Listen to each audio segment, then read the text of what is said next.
Good morning. Can everybody see my screen? Yes, it looks great. Great. Well, good morning, everybody. I'm Lisa Arvin, and I work for the Kentucky Department for Public Health. I work with the Physical Activity Nutrition Program, also known as the SPAN grant. And I also represent the Department for Public Health on the Kentucky Eating Disorder Council. And today I'm going to talk about the council and the work that we're doing. Let's see, I just hit my arrow key and it didn't do anything.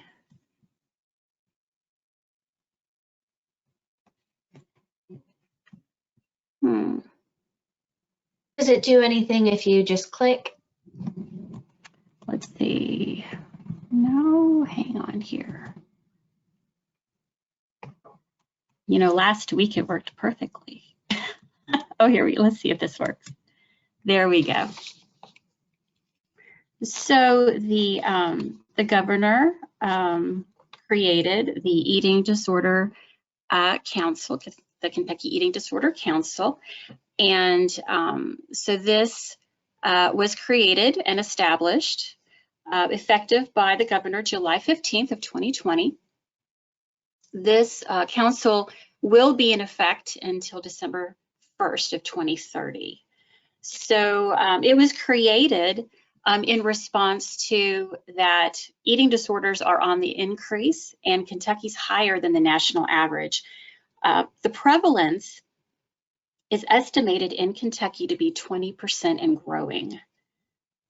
You know, many patients do not get the needed care due to inadequate insurance coverage, and I will be talking about later in the presentation legislation to address this. That's part of our work. Eating disorders are chronic and they are difficult to treat. They're also very expensive. So inpatient and outpatient treatment for eating disorders cost more than treatment for other conditions such as obsessive compulsive disorder. And only 10 to 20% of those diagnosed will seek treatment. And treatment is less for the underserved population. So it's expensive, the resources are not there, and people are just not getting treatment. I also just wanted to talk about some of the different kinds of disordered eating. A lot of times, you know, a lot of people have heard of anorexia nervosa and bulimia nervosa. There's also a binge eating disorder. There's something called other specified feeding and eating disorders. There's also avoidance and restrictive food intake disorder. And within this category is your night eating syndrome, which is characterized by recurrent episodes of night eating as exhibited by eating after awakening from sleep or by excessive food consumption after the evening meal. There is awareness and recall of the eating, often accompanied by shame and guilt. Also within this category is orthorexia, and this is an obsession with eating foods that one considers healthy. And so disordered eating takes many forms. And it also affects everyone, not just women. It affects men, sexual minorities, and also something else to note is that people with eating disorders are not all underweight. Eating disorders affects all weight classifications as described in the body mass index. So really, it affects everybody. Many individuals in treatment are a lower level of care than recommended, like we said earlier, due to treatment costs and lack of resources. And eating disorder treatment really needs to be an intense team approach. The only eating disorder specialty clinic in Kentucky that treats eating disorders opened in 2016 and is outpatient only.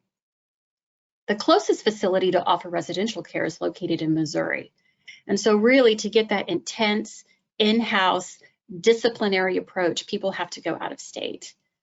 There's no program in the US that currently accepts Medicaid higher level of care. This would be like the partial hospital, residential, or inpatient level of care for eating disorders.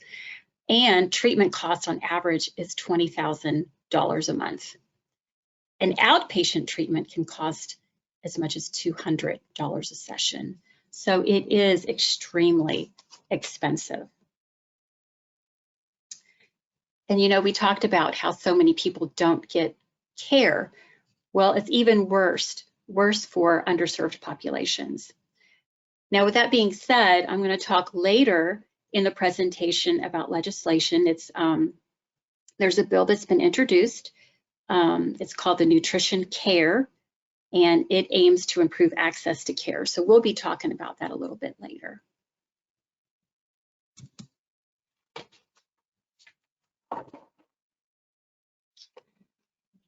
So eating disorders frequently co-occur with other mental and physical health problems.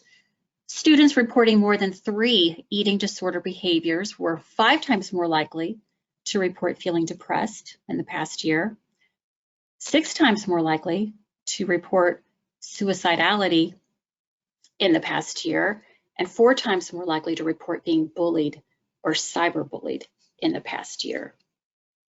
As far as feeling depressed and whatnot, 80 to 97% of individuals with eating disorders have another psychiatric disorder, which is primarily either anxiety or mood disorders. In addition, individuals with eating disorders are at significant higher risk for physical health complications, such as cardiovascular problems, obesity, chronic pain, and infectious diseases.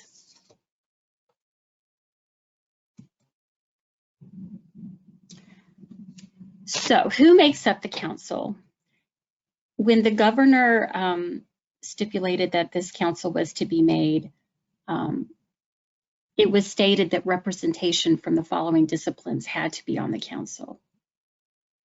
And so you can see here we have a wide, and there's actually another slide that continues on with those that are on the council. So we have various disciplines as well as people with lived experience, and that would be either a person having had eating disorders or, for example, a parent of a child that had eating disorders.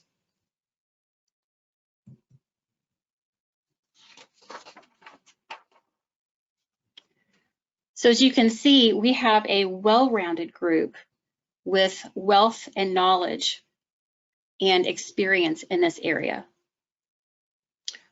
There are so many people that specialize in eating disorders on this council, so it's very well represented by the various disciplines to address this problem. The council responsibilities.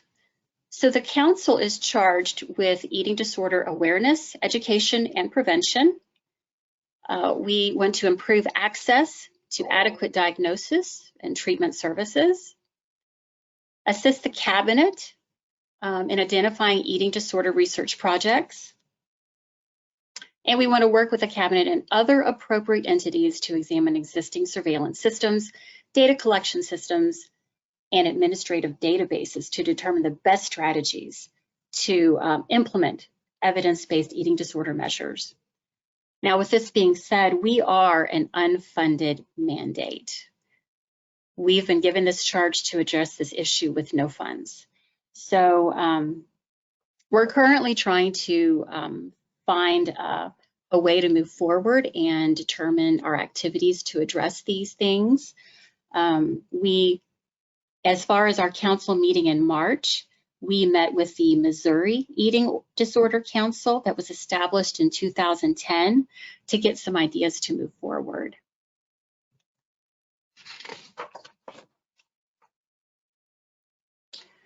We also want to collaborate and coordinate with the cabinet and other appropriate entities, and also make recommendations regarding legislative and regulatory changes. Meetings are held every other month and are open to the clinic. So anybody that is welcome, anybody's welcome to attend the meetings. If you would be interested in attending one of our council meetings, please feel free to get in touch with me and I can forward the meeting information to you. As far as our council, the work that we do, the council created subcommittees to address the specific areas that and are open to the public to participate. So, you know, council members are identified specifically in the statute, but anybody that feels called or has an interest or a passion for eating disorders is welcome to participate in the council. So our subcommittees are listed here: early detection, intervention, and prevention, accessibility, affordability, and accountability, standards of care, advocacy, education, and legislation, research, assessment, and public outreach. I am part of the Research, Assessment, and Public Outreach Subcommittee, and we met yesterday. And currently we are exploring how and where we will collect data in order to raise awareness. So we want to survey various healthcare providers regarding the screening of eating disorders. And this is going to be a starting point and a way for us to get baseline data for our future activities. Currently, screening for eating disorders is lacking in healthcare and in schools, and has been referred to as the silent epidemic.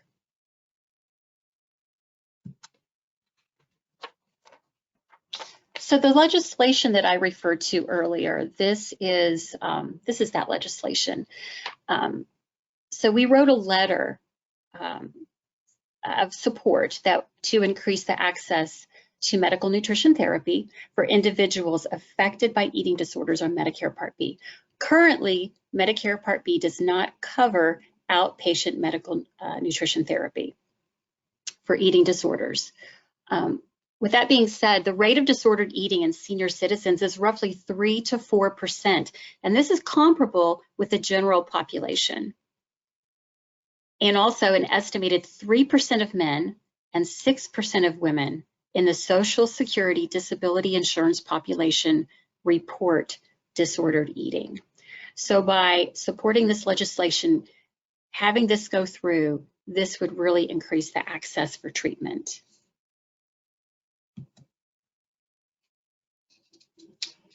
Okay, I went a little early on that one. I also wanted to say that specifically, as far as this legislation goes, this bill aims to allow individuals affected by eating disorders on Medicare Part B to receive existing medical nutrition therapy benefits equal to other medical conditions.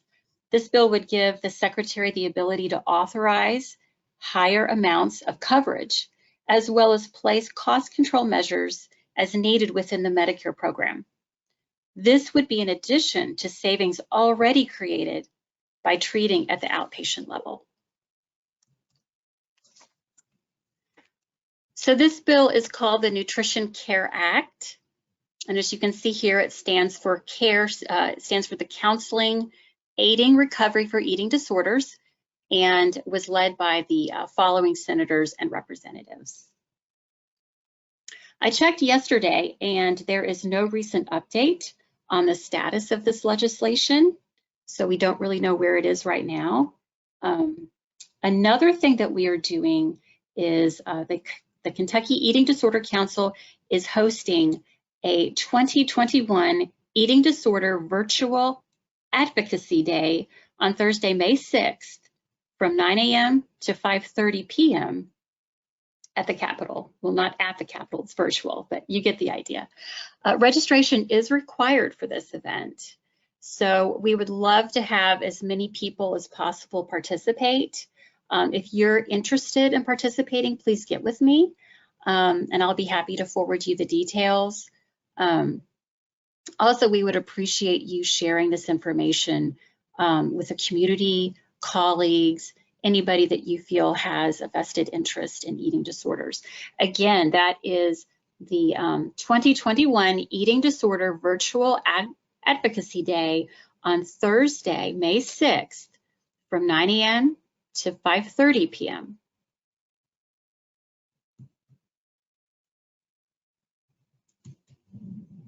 And that is my presentation. Thank you guys so much for your attention. And I guess I'll let Ellen take over for Q&A.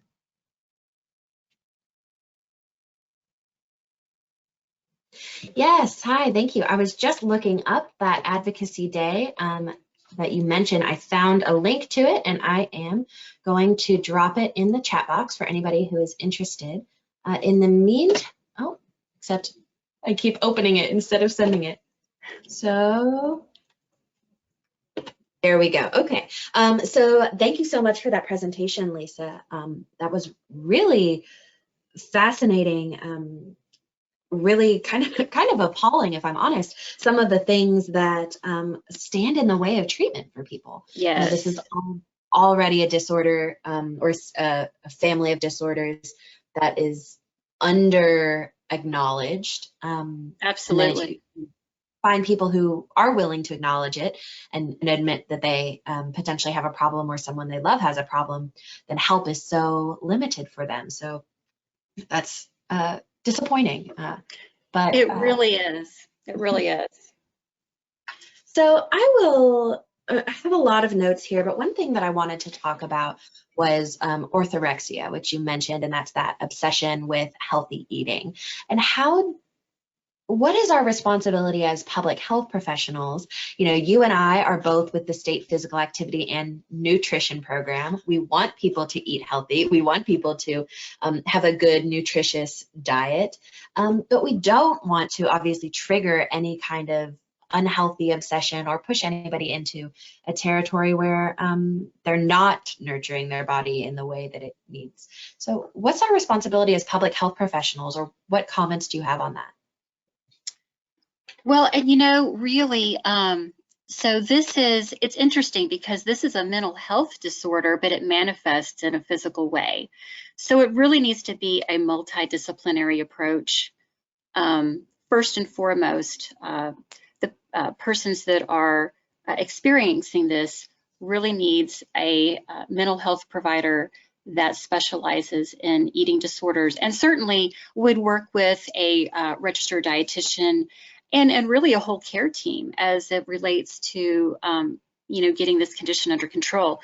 Eating disorders are very, very complex, and they take a long time to for people to really come to a point where they can be healthy. So as far as orthorexia, really, you know, when it gets to that point where it's obsessive and unhealthy, you know, I don't know that people in that category are necessarily like losing weight to a really unhealthy way, but they certainly need similar kinds of treatment. So first and foremost, if a health professional or public health professional feels like that a person is dealing with this, I would certainly, you know, have the conversation with them, encourage them to get, you know, psychological or psychiatric help, whatever is warranted, and also, you know, try to secure the proper care, if at all possible. But like we said, we know that there's such a barrier to care, but just trying to make those inroads to get that person help. Thank you. I'm glad that you mentioned the barrier to care, because one of the things that I was thinking about when you were talking about how expensive and hard to access treatment is those horrible, unproductive stereotypes about the kinds of people who who have the most commonly thought of eating disorders, so anorexia nervosa and bulimia nervosa. I don't want to perpetuate stereotypes, but I will say I think a lot of people hear those and they think, oh, that's something that like college girls get or high school girls, or maybe it's a sorority girl thing, which I totally object to as somebody who was in a sorority in college. But those are kind of like the stereotypes that you hear, and that maybe it's not a real problem. But I wonder if when we look at how expensive treatment is, perhaps those stereotypes go with wealthier populations, just because those are the people who can actually afford to go for inpatient treatment and get help. This obviously cuts across boundaries, as you said, elderly people, all sorts of groups have eating disorders, but we maybe only see it in those populations that have access to treatment. It's Absolutely. only visible. And yes, yes. I'm sorry, I didn't mean to interrupt you. Yes. No, go ahead. I'm finished.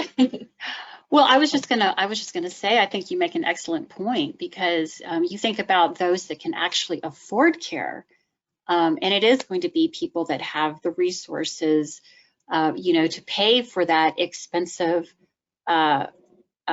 care, sending their child to either Missouri, or I think there's also an eating disorder facility in St. Louis. But right now, like I said in the presentation, we've had our very, very first eating disorder clinic just open up in 2016, and that's on an outpatient basis. It can take 10 years for somebody to get to a point where they are successfully managing this condition. In eating disorders, because it's a mental health thing, it's never really, quote, cured. It's more or less managed.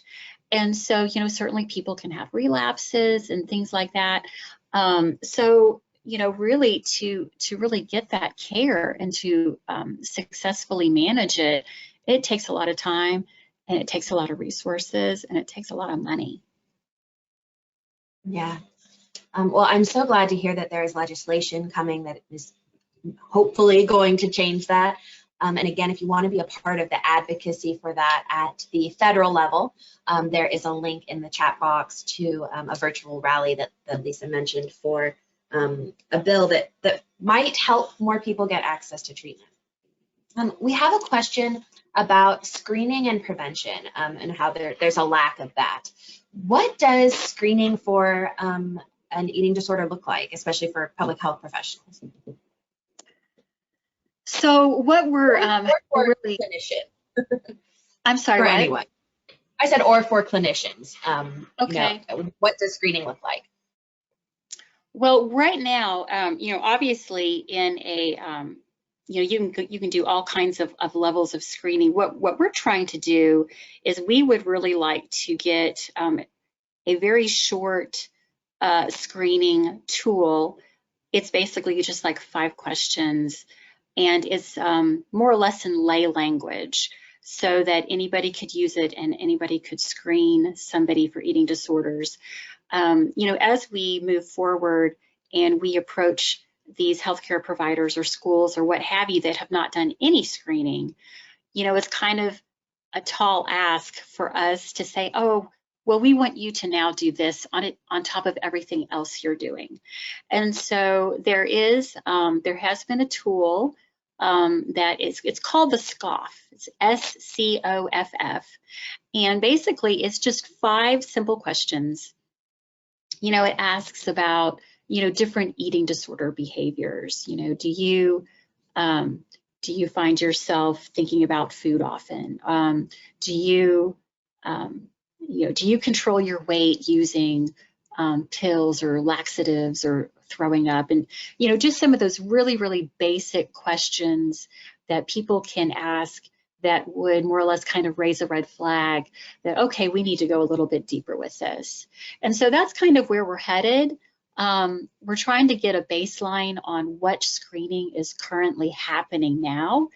And the hope is that once we have that baseline data, that we can introduce the SCOFF to some of these different providers, and that they would use it to help identify those that are at risk or that are currently experiencing eating disorders. Anybody that is interested in that, I can certainly send you the information regarding the SCOFF. So, just get with me if anybody's interested in that. Great, thank you so much. I quickly Googled that and did drop the link to the actual questions in the chat box if you want to look up what the questions that you ask are, but I'm sure that Lisa can provide you with some more data, evaluation, talk about why it's a good option and kind of the broader context. So we're getting some more comments in the chat box, people just saying, thank you, this has been a great presentation, which I agree, this has been really informative and helpful. Thank you. I have one more questions. Yes, I'm sorry, go ahead.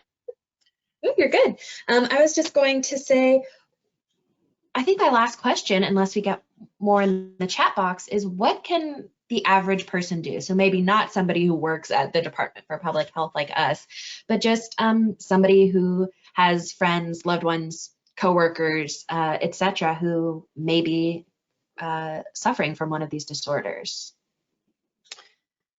So when it comes to, if you have a suspicion that somebody has an eating disorder, unfortunately, people with eating disorders a lot of times are very, very secretive. They try to hide their eating disorder. As somebody, I would try to have a conversation with them. Mention, convey your concern about this person. Eating disorders are life-threatening. People die from eating disorders. And so, certainly you really run a fine line, because if you quote, rat them out, it's a very, very tricky situation. But if you feel like this person is in a very dangerous way, and if their life is threatened, if they've just lost so much weight, then I would encourage you to speak with somebody close to this person regarding your concern. And a lot of times people that have eating disorders are put into treatment, and I hate to say against their will, but a lot of them don't want to go. I mean, I've heard stories of people in eating disorder residential programs where they're, hiding food in their mattress they don't want to eat. It is a mental illness. And so really it's almost kind of like a tough love thing. So I would first try to just convey your concern about the person, show your support for them. And if that doesn't go anywhere and you feel like that they're really going down a dangerous path, then I would confide to somebody that's close to them your concern, and then hopefully you guys could work together to get that person help. Great. I think you make a really wonderful point there about just conveying your concern coming from a place of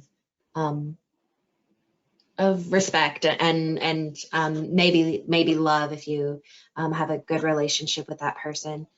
That's so important. And one thing that I have seen a lot, I'm by no means an expert in this field, but just seeing from influencers and on Instagram is people talking about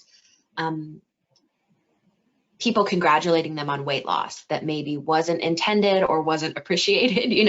They're like, yeah, okay, I didn't want to lose that weight. I lost that weight as a result of something else. Or, people who are maybe in recovery from an eating disorder, having people say, wow, like you look so different. And they're like, well, I'm trying to be healthier now, but there can be a lot of insecurity there. So one of the things that I've heard is just don't comment on somebody's size unless they invite you to. It's one thing if somebody makes a post that's like, I'm so proud I've lost 25 pounds, definitely congratulate them, good for them. But otherwise, just kind of leave it unless you think there's a problem, in which case going at it with compassion and concern is much more helpful.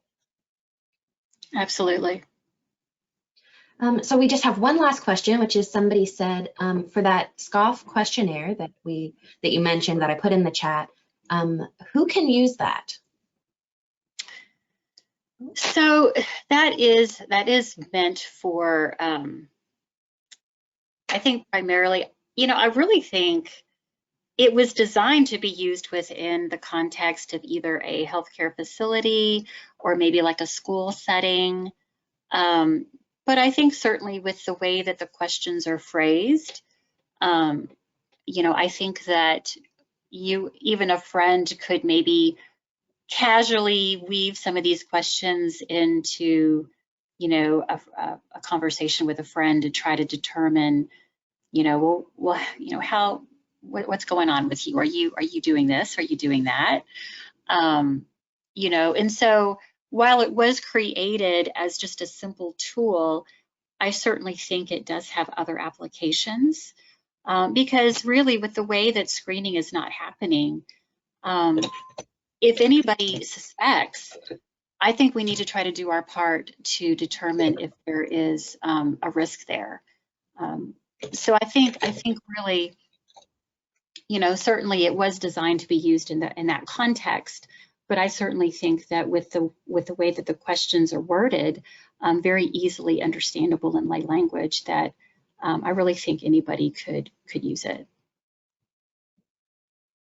Well, thank you so much for giving us such great information. I think there are a lot of potential action items for us here, from coming to those Kentucky Eating Disorder Council meetings that you mentioned, or participating in this rally, or just taking this knowledge and knowing how to talk to people that we care about these issues. So thank you so much, Lisa.